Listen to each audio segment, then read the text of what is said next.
Responsibility আল্লাহ, রিজিক নিয়ে চিন্তা আল্লাহর। তো আল্লাহর চিন্তা আমি করলে হবে?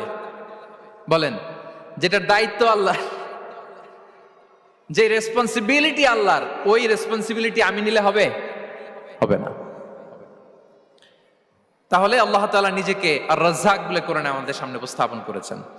রাজ্জাকের তিনটা বৈশিষ্ট্য আছে, যেই সত্তার মধ্যে তিনটা বৈশিষ্ট্য খুঁজে পাওয়া যায় তিনি হচ্ছেন Ar Razzaq, the provider, the sustainer. Ar Razzaq কোন সেই তিন গুণ?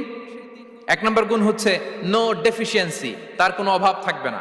হু continuously provide sustenance to his creatures, যে লাগাতার নিয়মিত প্রতিনিয়ত তার সৃষ্টিকে রিজিক দেন এবং গোটা বিশ্বকে রিজিক সরবরাহ করতে যে তার ধনভাণ্ডারের 1 ইঞ্চিও কমে না। সুবহানাল্লাহ বিহামদি। এই যে সাইয়েদনা আদম আলাইহিস সালাম থেকে শুরু করে আপ আনটিল নাও গোটা বিশ্বের সবগুলো মানুষকে, জিন জাতিকে, পক্ষীকুল, সাগরের অতল গহ্বরে দ্য ব্লু ওয়েল, নীল তিমিগুলোকে, বিশাল মাছগুলোকে, এই সব কিছুকে যে আল্লাহ তাআলা রিজিক সরবরাহ করছেন, আল্লাহর যে ধনভাণ্ডার একটু কমে আসার কথা না এতদিনে?